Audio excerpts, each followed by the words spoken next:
$7,600 stimulus per person. Let's have a look. Hello everyone, Florian.Heise here, and I hope you're having a good Sunday. I've got my stein of coffee, and I thought we'd have a look at this article from the ABC, which is discussing the significant amount of stimulus that our government is spending, up to $7,600 per person. You just have to remember, for 6 months, tax revenue is going to be down. Let's see if it's just one of the few articles that may actually discuss the government's debt. You know, just how much debt Australia is in. And I'm going to bring up a website, the Australian debt clock, and let's have a look here. Let's have a look. We can jump over to get a feel. There you go, 1.1 trillion government debt. Household debt 2.6.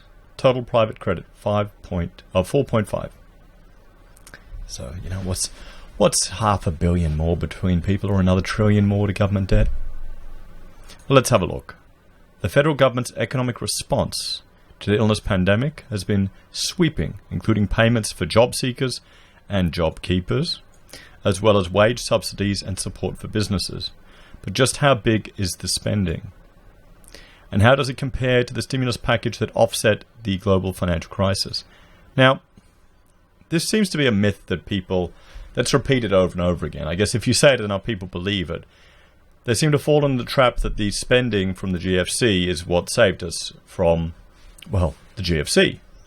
Big part of that was the building education revolution. There was the fat bat, scandal where people were dying installing insulation. But, I'd put another argument to it. Another one. We'll just bring up here, and I'm showing you the Observatory of Economic Complexity.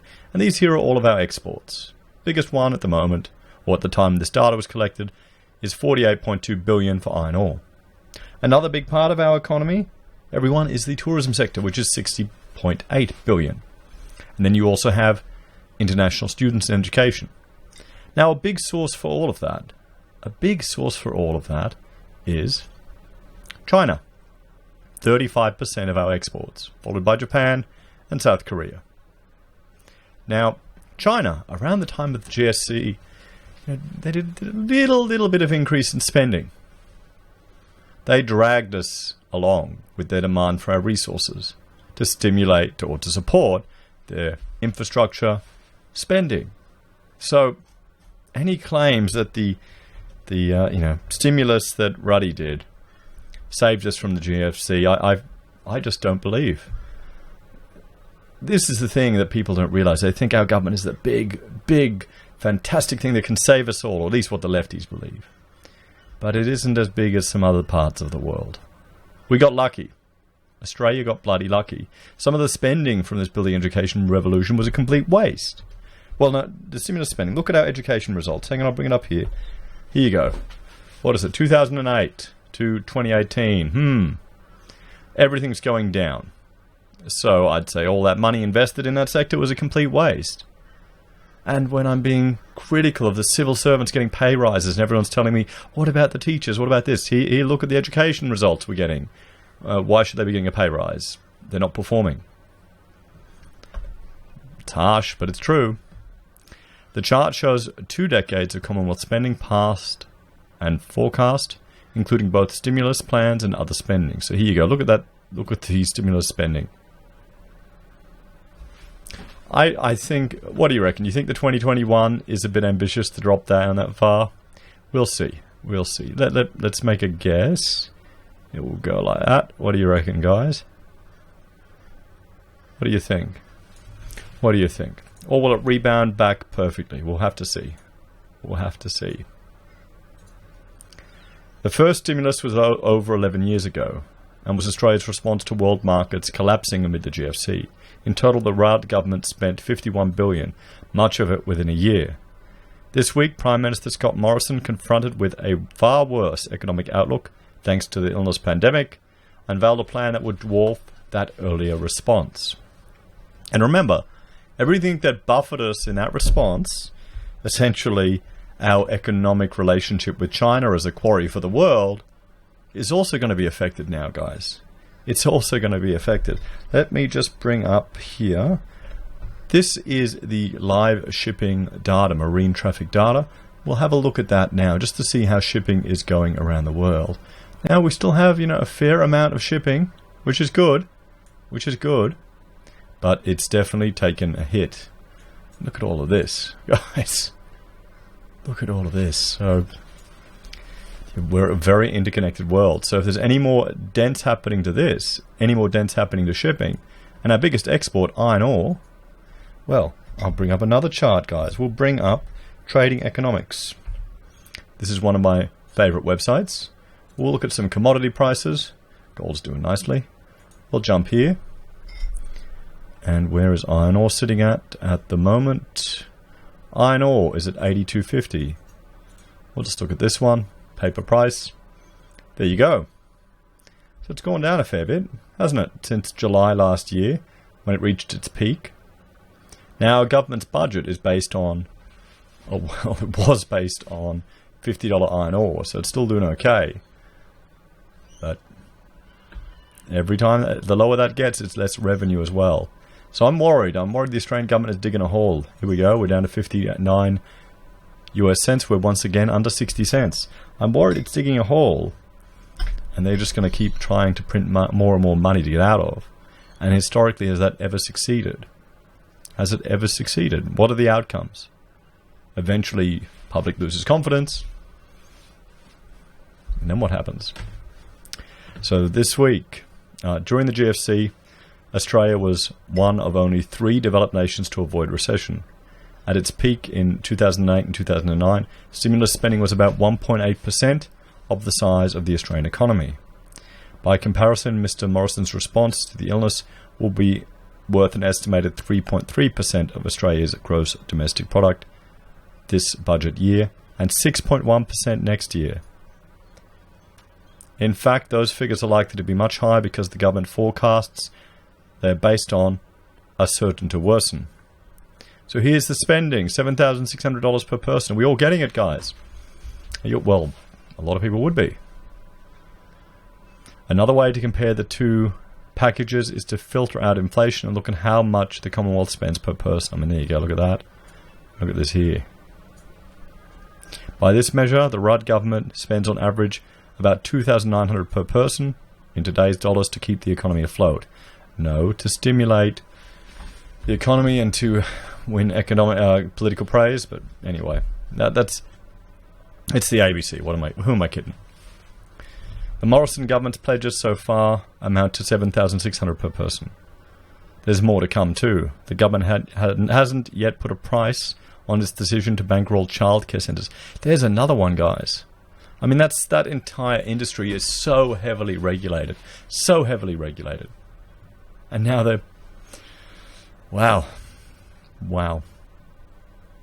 Nor do the charts above include the potential public cost of the massive intervention, mostly via the Reserve Bank, to guarantee up to $125 billion of loans. State and territory governments are also propping up their economies and have collectively announced an extra stimulus spending worth $450 per Australian. So they're not doing this. Come on, guys. States, come on, you're like little countries, you can print as much money and generate money as the federal level, you can do it, come on. Ludicrous. So how the stimulus overshadows other government work. The Commonwealth's illness spending is already so large it easily outstrips typical annual spending on huge portfolio areas like health and defence. Combined spending estimates for 2019-20 and 2020-2021 for selected government functions. I mean, there you go. Look at the stimulus spending. Look at more than health, more than education, more than defence, more than our interest on public debt, more than transport and communication, fuel, public order and safety, housing and community amenities, recreation and culture. Wow. Just think of all the defence money that's wasted on international subs. But I'm sure it's all fine. They know what they're doing. But while some aspects of the two stimulus packages can be compared, the crises that prompted them are radically different. Really? I guess it's different because everything I'm reading and looking at, I'm seeing how this is just a continue up the popping of the bubble that wasn't that only started to shake and was all propped up and worsened at the GFC. Am I the only one seeing that, guys? Let me know your comments below. Maybe it's the YouTubers I'm watching and the stuff I'm reading. Raj Janakar, an economics professor at the University of New South Wales, says the GFC involved a collapse in consumer demand. But worldwide, the illness outbreak and the shutdowns to contain them are a much graver economic challenge, he said. Industries can't import products from China, so they can't produce their own goods any longer. And then there's the government telling firms and shops to close down. Well, this is an interesting thing. Rachel was looking at making masks, and the recommended material isn't manufactured in Australia. Or she couldn't get it. These combined circumstances create a unique problem. How can you kickstart the economy when consumers have very few ways to spend their money? That's the trouble. At the moment, you can spend money on groceries, he said, food and perhaps toilet paper if you're lucky, but not much else. You can't go and buy consumer goods like TVs, fridges or clothes because most of the outlets are closed. I think a lot of people will start doing online shopping more and more, and that'll be a culture shift. So will the latest stimulus package work? Professor Janakar says it is too early to predict in detail how the crisis will affect Australia's economy. He has serious doubts about some aspects of the rescue package, but not its size. I'm very pleased to see that they've no longer got this budget balance fetish, this surplus fetish, he says. Okay. Keynesians. This is a huge shock, and we need to go into debt to fix it. There's nothing wrong with that at all. The professor has three main concerns about the spending. The first is the delays. Many payments are still a month off. The most important factor in the Rudd stimulus was that it was immediate, he said. They paid out $900 to everyone straight away. Did you get that, guys? Do you remember the $900? I don't even remember. I know Rachel got a sewing machine. I probably would have bought something. So why are they waiting? This should be happening. Should have happened a month ago, before a lot of the businesses closed down and lots of people lost their jobs. The second problem, according to the professor, is the decision to target businesses rather than individuals. He says the worst affected industries rely heavily on casual labour, especially young people and women, who will not receive some of the aid targeting workers. His third concern is the lack of a grand investment to improve the national economy. He cites the Rudd government's decision to build school infrastructure and improve home installations, which had lasting benefits. I counter that. No, they didn't have where are the lasting benefits? Why is Australia's achievement trends in education dropping? What do you consider the lasting benefits? I would say investing money in education. We should see a better outcome in education. We haven't. I've gone to schools. I'm working on school projects. I've visited them there, and I go, why is this building in such a strange location? This isn't disabled accessible. You couldn't get away with that. And they go, oh, it's building education revolution. They could do what they want. There were cases of buildings, it's the broken window fallacy. There were cases of perfectly good buildings demolished and replaced. Schools were just, because, you can't blame them. They will go and get whatever they can because they're fighting for it. It's a competition. Some public schools, they didn't have the capability to be as adept as the private sector or the private schools, so they would just got what they were given, even if they didn't need it. So, yeah, no, Professor, explain to me why our quality outcomes are decreasing if we spend all that money. Where's the lasting benefits of it? I'd like to see it. And if you think about it, some of these millions of dollars spent on some of these buildings just so kids can play tennis under a roof. Sure, whatever. Maybe I'm too cynical to say that, I didn't grow up with any of those luxuries going to school. Maybe that's why we've got such a bunch of softies these days. These kids think the world's going to end and, they glue themselves to the roads. Could that be why? The air conditioning and the soft schools. Let me know if you think that's a correct theory. So this is an opportunity. We can use it to invest in something we need, something useful like green technologies and renewable energies. Okay. Well, you know what? Let's for fun. Let's bring up. Hang on, I'm shutting down. I've got some stuff going hard on the computer. Let's bring up a website right now, and we'll have a look. I haven't even checked this. This is the wind blowing around Australia at the moment. So this is the live wind data. We can see here some of the speeds. You know, it's going okay, particularly around the coast. So we should be getting some good energy production in some of these renewable energy projects. So let's have a look. We will go here and I will bring up the energy market, and this is the live data. And this will see, we can see, I'll look at this here, we're getting a few of these ones are actually good. It's better, over 30%, over 30%, over 65%. So we're actually doing pretty good for once. There's a lot of times, there we go, 38. Often I will go to this map when I'm recording and they will be producing hardly anything here, particularly in Victoria for the winds. You know, so this is the problem, guys, with this investment. Look at all the solar farms at 3%, at 10%, at 8%, at 6%. You know, we're doing 28% there. Always the fossil fuel ones are going high. So here's the thing, investment in this, the CapEx that we put in this stuff. See these red ones here. Power stations, fossil fuel stations running 116%, 96%. These ones in the city, if they're up and running, the little tiny ones, they are usually peak power facilities that need to kick in when demand's too high. They're the gas turbine ones. Because you just keep an eye on this data and you'll see it's not constant. Because we can scroll down here, you can see energy production. We can go wind here, and you can see it's this chunk. It's not constant. Solar, rooftop solar, big chunk there. It's not constant. So I would make the argument.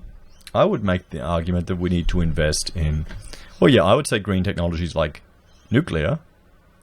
What I would really love to see, you know, investment in would be water storage, potable water, drought-proofing the civilization, building some more dams, so we don't have these issues where farmers are running out of water, where states are bickering with each other over water, where water's getting flushed out to the ocean rather than going to towns or people that need it. That's what we should, if the civilization's going to go into debt, that will really be a legacy, rather than some solar panels that will be useless in 25 years, rather than wind turbines where they can't recycle the blades and they all have to get buried and then they leach into the ground. So, you know, few big bloody dams around the country. Get us some water, potable water, if you want to do some real projects. Because he's right. I don't buy his claims that our education, we've had a benefit from that. I don't agree with that. But he's right. There's nothing ballsy. There's nothing ScoMo going, okay, this is what we're doing. This is an opportunity to move the nation to the next stage. We're doing this. These are projects that could be done outdoors. There's less risk of people getting sick if they're working outdoors in an enclosed, air-conditioned environment. There could be arguments made for it. And nonetheless, let's get back to it.